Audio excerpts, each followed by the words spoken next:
नमस्कार, स्वदेश न्यूज देख रहे हैं आप। मैं हूं आपके साथ राखी। उस खास पेशकश में आप सभी का स्वागत है। दक्षिण भारत के सुपरस्टार रजनीकांत को दादा साहब फाल्के अवार्ड 2019 से नवाजा जाएगा। केंद्रीय सूचना और प्रसारण मंत्री प्रकाश जावड़ेकर ने गुरुवार को इसका ऐलान किया। इसके साथ ही सरकार के इस फैसले पर सवाल भी उठने लगे हैं। पुरस्कार का ऐलान तमिलनाडु विधानसभा चुनाव से 5 दिन पहले किया गया है। इस पर आरोप लग रहे हैं कि मोदी सरकार ने इस पुरस्कार की आड़ में अपना सियासी हित साधने की कोशिश की है। हालांकि केंद्रीय सूचना और प्रसारण मंत्री प्रकाश जावड़ेकर ने इसे तमिलनाडु चुनाव से जोड़कर देखे जाने के सवाल पर साफ कहा कि रजनीकांत का फिल्म इंडस्ट्री के योगदान के लिए उन्हें यह सम्मान दिया जा रहा है। इसका चुनाव से कोई लेना देना नहीं है। दरअसल तमिलनाडु में 6 अप्रैल को विधानसभा चुनाव के लिए वोटिंग होनी है। रजनीकांत को 51वां दादा साहब फाल्के अवार्ड 3 अप्रैल को दिया जाएगा। आपको बता दें कि रजनीकांत का राजनीति में आने का सपना अधूरा रह गया। 70 साल के रजनीकांत ने खराब सेहत की वजह से चुनावी राजनीति में नहीं आने का फैसला किया है।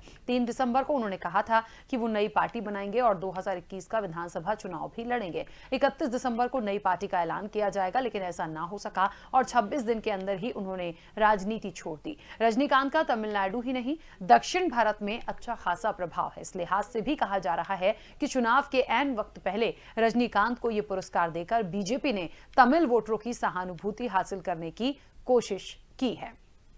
इस साल 51वां दादा साहब फाल्के अवार्ड हम घोषित कर रहे हैं। इस बार चयन करने के लिए 5 जूरी मेंबर थे। आशा भोसले, मोहनलाल, विश्वजीत चैटर्जी, शंकर महादेवन और सुभाष घई। ये 5 जूरी की बैठक हुई और बैठक में उन्होंने सर्वसम्मति से अपने महान नायक रजनीकांत को दादा साहब फाल्के अवार्ड देने की सिफारिश की है और उसको हमने स्वीकारा है। इस साल 51वां दादा साहब फाल्के अवार्ड।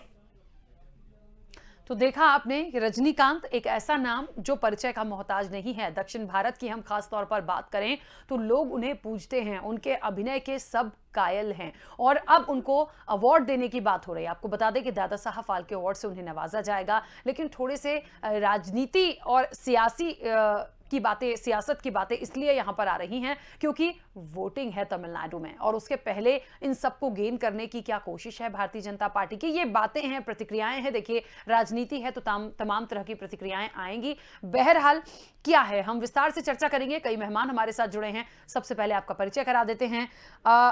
अभिनेता हैं, मशहूर अभिनेता कार्तिकेय जयराम जी हमारे साथ जुड़े हैं। सबसे पहले तो कार्तिकेय जी, आपका बहुत स्वागत स्वदेश न्यूज से जुड़ने के लिए। और पहला सवाल सबसे बड़ा मैं यही लेना चाहती हूं कि दादा साहब फाल्के अवार्ड रजनीकांत जी को, हालांकि वो भी राजनीति में आना चाहते थे, उन्होंने कहा भी था वो एक पार्टी बनाएंगे, इस बार का वो विधानसभा चुनाव लड़ना चाहते थे, लेकिन सेहत खराब होने की वजह से उन्होंने निर्णय बदला और बिल्कुल भी वो राजनीति में नहीं आए। लेकिन इस बार जो उनको अवार्ड मिलना है, जो उनका काम है, इंडस्ट्री में जो उनकी पहचान रही है, सियासत रूप से यदि देखा जाए, जो बातें आ रही हैं कि गेन करना चाहते हैं राजनीतिक दल उनको अवार्ड देके, कितना इत्तेफाक रखते हैं इन बातों से? हेलो मैम जी। वेल, ये जो कंट्रोवर्सी क्रिएट किया है ना, I think so it's not right, because Rajinikanth sir उन्होंने बहुत काम किया इंडस्ट्री के लिए। He is an icon and it is just a coincidence that election भी है और उनको ये मिला है। Okay, but so many years of his hard work and एक fan craze किया है and एक celebrity होके he has done lot of good work. For that they are giving and it's just a coincidence. I don't think so. इसको एक controversy बनाने की कोई जरूरत नहीं है in fact. अच्छा, ये बताइए, वो राजनीति में आना चाहते थे, बहुत कोशिश थी उनकी, बट उनका सेहत खराब हुई और वो नहीं आए हैं। इन तमाम बातों को किस तरह से लिया जाएगा? क्योंकि इसीलिए तो देखिए मौका दिया ना लोगों को बोलने के लिए, क्योंकि यदि वो राजनीति में आने का निर्णय कर रहे थे या आना चाहते थे, मतलब उनका मन था और वो चाह भी रहे थे, यदि होते तो इस बार का इलेक्शन वो लड़ते निश्चित तौर पर एक पार्टी बनाकर, तो एक बहुत बड़ा कॉम्पिटिशन होता। और कॉम्पिटिशन क्या होता, मुझे लगता है जिस तरह से उनकी पहचान है, उनका नाम है, तो कोई और राजनीतिक दल शायद इतना कॉम्पीट कर नहीं पाता। Well, if you see politics एक अलग ही गेम है. Okay, it's a different profession all together. Okay, सभी एक्टर्स जो भी है इनको if they have got lot of fans, that doesn't mean that वो politically they will become in the same as a star. Okay, there are people who have not achieved also, जिन्होंने नहीं किया है, but it is a personal decision of Rajinikanth sir that when he wants to take it up. If he is, अगर उनका तबीयत ठीक नहीं है तो I mean, he can express it that I'm not right now ready for it. ये सब कुछ, I mean, taking these decisions is very personal उनका. So we need to respect those decisions. उनको कब लेना है, कब नहीं लेना है, we should leave it to him. We should leave it to him. Just because he is a celebrity doesn't mean that public has all the rights to question him. एक individual decision रहता है इंसान में, है ना? अगर by chance imagine अगर उन्होंने if he had stood and he didn't win, तो who's going to answer? बिल्कुल. Public is not going to answer. He has to answer it. So we need to respect their decision. So उन्होंने decision लिया है, but this whatever he is getting the award, he's worth it. उनको he should have got it before only, but he's getting late. But we should respect that one also, he getting that award. चलिए, कार्तिकेय जयराम जी लगातार जुड़े रहिए हमारे साथ. इस वक्त आपको बता दें कि कांग्रेस प्रवक्ता ब्रजेश पांडे जी और बीजेपी प्रवक्ता सुमित ओरछा जी भी हमारे साथ जुड़ गए. आप दोनों का बहुत स्वागत चर्चा में जुड़ने के लिए, शामिल होने के लिए.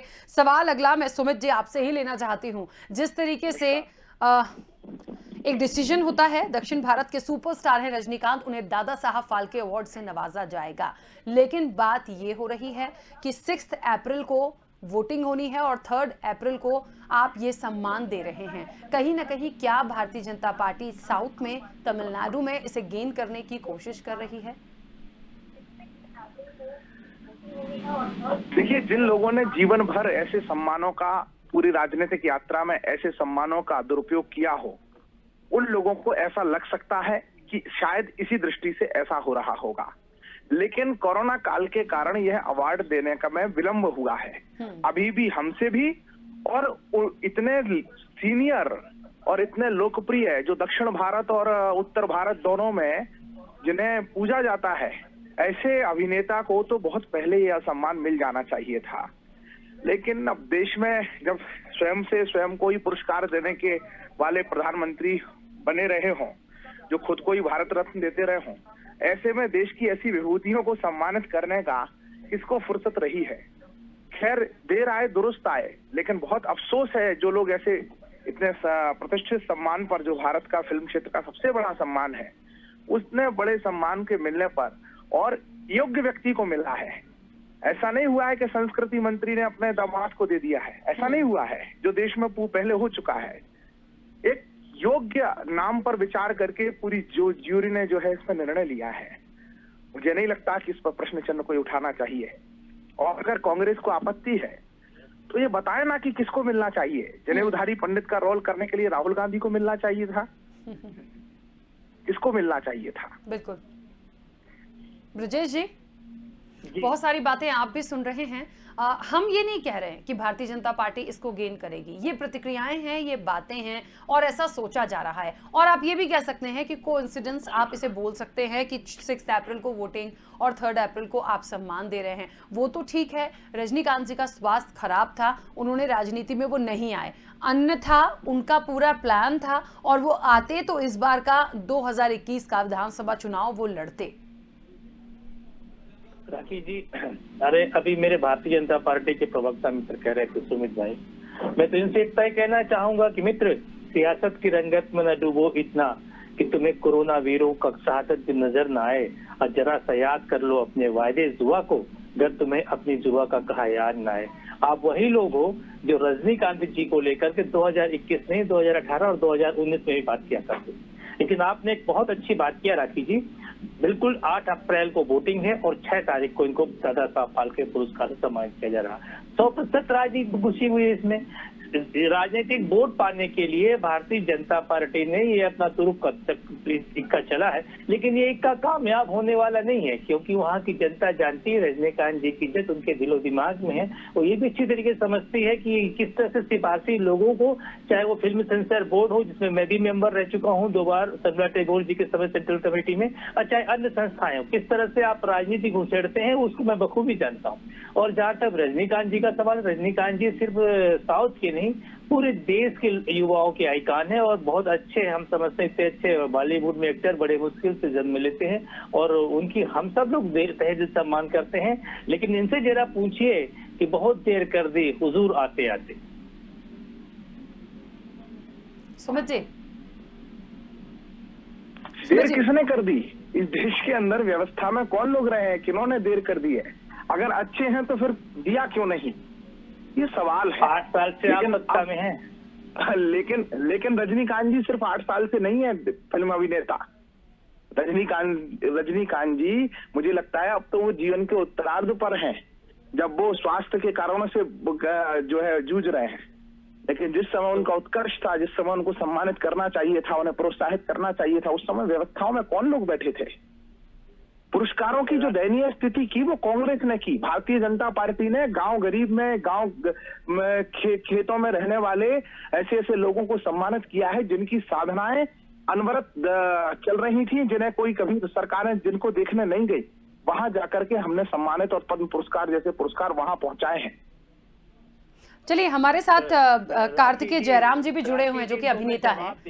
ब्रजेश जी आ रही हूँ आपके पास वापस। कार्तिकेय जयराम जी लगातार जुड़े हुए हैं जो कि वहाँ अभिनेता हैं, वो भी एक। कार्तिकेय जयराम जी, आप दोनों कांग्रेस बीजेपी दोनों पक्षों को सुन रहे हैं।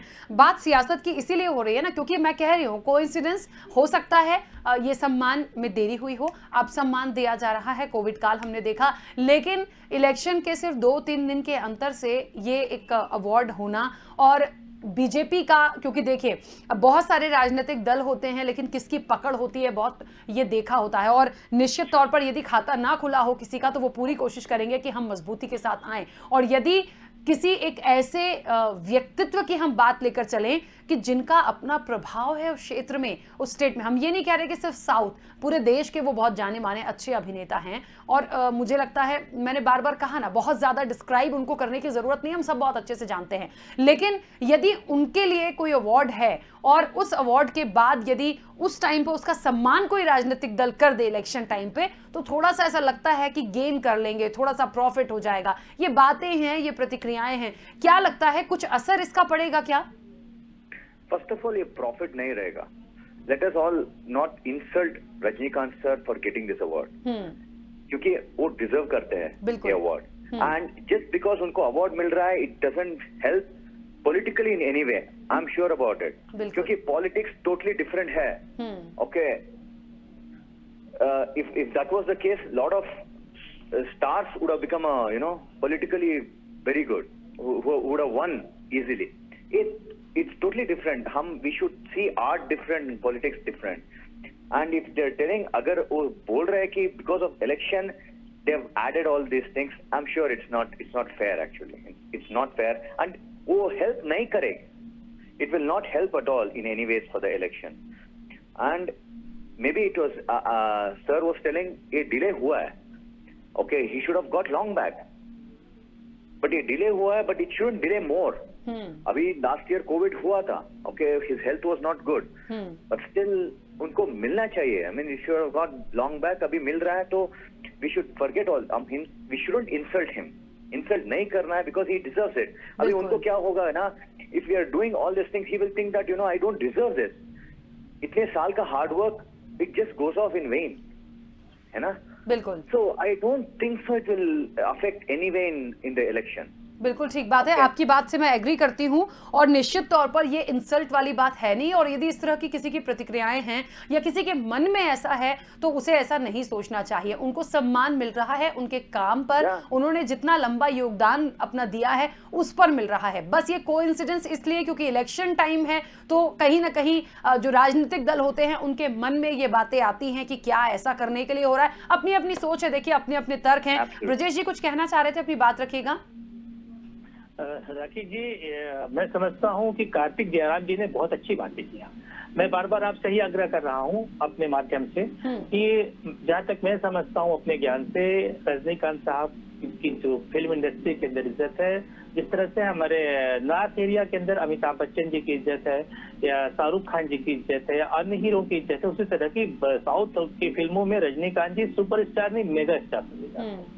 दूसरी महत्वपूर्ण बात यह कि 7-8 साल पहले मोदी सरकार ने क्यों सोचा रजनीकांत जी को पुरस्कार देने के लिए? जूरी के माध्यम से बराबर उनका नाम पुरस्कार के लिए जाता रहा, लेकिन सरकार ने उसको ठंडे बस्ती में, सरकार ने राजनीति का कचहरा इससे नहीं खेला है तो क्या किया? आप मुझको बताइए। पूरी एबीसी जो है ये सिर्फ इसी के इर्द गिर्द है कि तमिलनाडु में इलेक्शन है और तमिलनाडु के इलेक्शन में भारतीय जनता पार्टी को अपना पॉलिटिकल गेन करना है। मैं समझता हूँ राजनीतिक दल कोई भी हो, कुछ ऐसे लोग होते हैं, चाहे वो साइंटिस्ट हो, चाहे हमारे फिल्म स्टार हो, चाहे हमारे म्यूजिशियन हो, चाहे हमारे सीनियर जर्नलिस्ट हो, आप जब इनको पुरस्कृत करते हैं तो उसके साथ कोई भी राजनीतिक कनेक्शन नहीं देखना चाहिए और ना उनसे कोई पॉलिटिकल एडवांटेज लेने की कोशिश करना चाहिए। ठीक है ब्रजेश जी, आपको बीच में रोक रही हूँ। ब्रजेश जी, बीच में रोक रही हूँ। इस वक्त आपको बता दें कि फिल्म अभिनेता रजा मुराद जी भी हमारे साथ जुड़ गए हैं। रजा मुराद जी, बहुत स्वागत स्वदेश न्यूज से जुड़ने के लिए। चर्चा हम कर रहे हैं, सुपरस्टार रजनीकांत को दादा साहब फाल्के अवार्ड मिलना है और उनके अवार्ड पर सियासत हो रही है। अवार्ड पर सियासत इसलिए क्योंकि तमिलनाडु में वोटिंग है 6 अप्रैल को और 3 अप्रैल को उनको सम्मान मिलना है। तो ये जो प्रतिक्रियाएं हैं, सियासत की जो बातें आ रही हैं, वो ऐसी हैं कि भारतीय जनता पार्टी इसे गेन करने की वहां कोशिश करेगी, इसलिए केंद्रीय मंत्रालय उनका सम्मान कर रहा है। देखिए, मेरा ताल्लुक किसी भी सियासी पार्टी से नहीं है। मैं ये कहना चाह रहा हूं कि जब नेशनल अवार्ड अनाउंस होते हैं तो उसके कुछ दिनों बाद दादा साहब फाल्के अवार्ड की भी घोषणा की जाती है और हर साल यही वक्त होता है नेशनल अवार्ड का और उसके कुछ दिनों बाद दादा साहब फाल्के अवार्ड का। जहां तक रजनीकांत जी का सवाल है, मैं नहीं समझता कि उनसे ज्यादा ये अवार्ड जो है इसका कोई और मुस्तहिक है। उनका जो योगदान है तमिल फिल्मों के प्रति, उसका कोई जवाब ही नहीं है। जिस तरीके से पिछले 40 साल से वो टॉप की पोजीशन में रहे हैं, बहुत ज्यादा लोकप्रिय हैं और सिर्फ लोकप्रिय ही नहीं है, सामाजिक काम बहुत करते हैं वो। और जहां तक उन्हें ये अवार्ड मिलने का सवाल है तो फिर बात बता रहा हूं कि एक ही रजनीकांत है, दूसरा नहीं है और उनसे ज्यादा फिलहाल इस अवार्ड का कोई मुस्तहिक नहीं है। अब जहां तक पॉलिटिकल बातों का सवाल है, हर आदमी की अपनी सोच है, अपनी राय है, अपने हिसाब से हर इंसान अपनी बात करता है, अपनी बात रखता है। लेकिन मैं समझता हूं, क्योंकि मेरा ताल्लुक फिल्म इंडस्ट्री से 50 साल मुझे काम करते हुए हो गए और नेशनल अवार्ड और दादा साहब फाल्के अवार्ड जब भी अनाउंस होता है तो हम उसका इंतजार करते हैं कि इस साल किसे मिले। तो यही वक्त होता है मार्च अप्रैल का, जब ये अवार्ड अनाउंस होते हैं तो वो अपने वक्त के हिसाब से, अपने टाइम टेबल के हिसाब से वो अवार्ड अनाउंस हुए हैं। और मैं यही कहूंगा कि हर इंसान अपनी बात रखे, हर आदमी को अपनी बात रखने का हक है। हमारे मुल्क में फ्रीडम ऑफ एक्सप्रेशन है, आप अपनी बात कह सकते हैं। लेकिन जहां तक मेरा अपना जाती सवाल है, किसी ना किसी को तो अवार्ड मिलना ही होता है। अब आप बताएं कि जो शख्स जिसका इतना बड़ा योगदान है, जिसका के कोई जवाब ही नहीं है, जिसकी कोई मिसाल ही नहीं, अब उनको ये अवार्ड नहीं मिलेगा तो किसको मिलेगा? अब लोगों की प्रतिक्रियाएं हैं वो देते रहे, लेकिन उनसे ज्यादा डिजर्विंग, उनसे ज्यादा मुस्तहिक इस अवार्ड का और कोई नहीं। बिल्कुल। चलिए, हमारे साथ सुमित ओरछा भी लगातार जुड़े हुए हैं। सुमित जी, अपनी बात रखिएगा। बहुत सारी बातें देखिए, जितने भी फिल्म अभिनेता रजा मुराद जी हैं, कार्तिकेय जयराम जी भी हमारे साथ जुड़े हुए हैं, उन्होंने भी ये बोला है, ये कोइंसिडेंस हो सकता है, लेकिन इसी टाइम पे ये अवार्ड्स डिक्लेयर होते हैं और इसको राजनीति से जोड़ना बिल्कुल भी ठीक नहीं है। अब जो लोग जोड़ते हैं, जो प्रतिक्रियाएं आती हैं, ये मैंने भी कहा था, देखिए कि सब लोग आजाद हैं, सबकी अपनी अपनी सोच है, लेकिन इस तरह से जोड़ देना, और शायद इसलिए बार बार जोड़ने की बात मैं कर रही हूँ क्योंकि वो राजनीति में आना चाहते थे, उनकी हेल्थ क्योंकि खराब हुई, उनका डिसीजन चेंज हुआ, और यदि वो होते भी तो निश्चित तौर पर ये वाले जो तमिलनाडु की वोटिंग होनी है 6 अप्रैल को, मुझे लगता है इस बार वो मजबूती के साथ वहां पर लड़ रहे होते। सुमित जी, देखिए, बहुत अच्छी बात कही है, बहुत मुफीद बात कही है आदरणीय राजा मुराद जी ने। ये सब कुछ अपने निर्धारित प्रक्रिया से हो रहा है, लेकिन हमारे बुंदेलखंड में कहावत है, सावन के अंधों को हरा हरा दिखता है, और एक वो चौपाई कही जाती है कि साधु चोर लंपट ज्ञानी अपनी सीगत सवई की जानी। जिन्होंने यही किया होगा उनको भर लगेगा, जिन्होंने इस आधार पर, चुनाव के आधार पर, पक्षपात के आधार पर जिन्होंने इस तरह के अवार्ड्स दिए होंगे अपने शासनकाल में, उन लोगों को भर लगेगा। बाकी देश के अभिनेता, देश के फिल्म जगत को प्यार करने वाला दर्शक वर्ग सब इस घोषणा से बहुत आनंदित है, गर्वित है, और बहुत सही व्यक्ति का चयन वो पूरी जोड़ी ने किया है। अभिनंदन करता हूं इस निर्णय पर। जो भी प्रश्न चिन्ह उठा रहे हैं, दरअसल उन लोगों के किरदार प्रश्न चिन्ह उठाने लायक है। चलिए ब्रजेश जी, अपनी बात रखिएगा, आप कुछ कह रहे थे। राखी जी, मुझे अपने काबिल मित्र की बात में बड़ी हंसी आ रही है, और मुझको इनको एक चीज सुंदरकांड की चौपाई याद दिला दूं कि सचिव वैद्य गुरु तीन, जो प्रिय बोलई भय आस, राज धर्म तन तीन, कर होई बेगही नाश। इसलिए मेरे मित्र पहले ये समझना चाहिए कि ये जो अवार्ड्स मिलते हैं, चाहे वो नेशनल अवार्ड हो, चाहे दादा साहब फाल्के अवार्ड हो, चाहे फिल्म फेयर अवार्ड हो, चाहे मीडिया फेडरेशन ऑफ इंडिया के अवार्ड हो, ये सारे अवार्ड ही मार्च लास्ट और अप्रैल फर्स्ट वीक में होते हैं। लेकिन मैं बार बार आपसे विनम्रता से आग्रह करना चाहता हूँ राखी जी, आपके माध्यम से, कि 2016 और 2017 में भी वोटिंग के माध्यम से रजनीकांत जी को अवार्ड देने की बात की गई थी। तब सरकार ने क्यों इसको ठंडे बस्ते में रखा?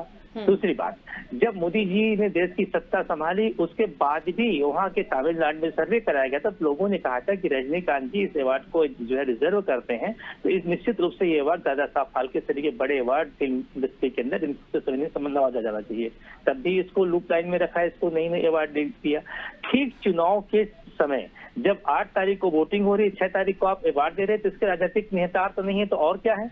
राजनीतिक चश्मे से मैं इस बात को नहीं देख रहा हूं, लेकिन मैं इतना जरूर कहना चाह रहा हूं, कहीं न कहीं इसमें राजनीति है, समाहित है। और दूसरी बात यह है कि तमिलनाडु की जनता, क्या देश के जनमानस के अंदर रजनीकांत जी इतने बड़े बॉलीवुड के सुपरस्टार, सुप्रीम स्टार हैं। मैं समझता हूं कि ऐसे स्टार दुनिया में कम जन्म लेते हैं, और ये निश्चित रूप से इस अवार्ड को पाने के उत्तराधिकारी हैं। बिल्कुल। चलिए, समय की सीमा है। कार्तिकेय जयराम जी, अपनी बात रखिएगा। Everybody are accepting that, you know, Rajnikant sir is the one and the only superstar, and he deserves to get that Dada Saheb Phalke award. So let us all celebrate his you know, award, and उसे उनको दुख नहीं पहुंचना है. So keeping aside politics, I would say I'm very happy. मैं और हमारे सभी आर्टिस्ट लोग, सब लोग, फिल्म इंडस्ट्री लोग, we are very happy that उनको ये मिल रहा है. बिल्कुल। रजा मुराद जी, बात रखिएगा अपनी। नहीं, मैं यही कहूंगा कि जैसा कि मेरे दोस्त ने कहा कि ये वक्त जो है ये सेलिब्रेट करने का है। उस शख्स के लिए जो बस कंडक्टर था, जिसने दर दर की ठोकरें खाई, जो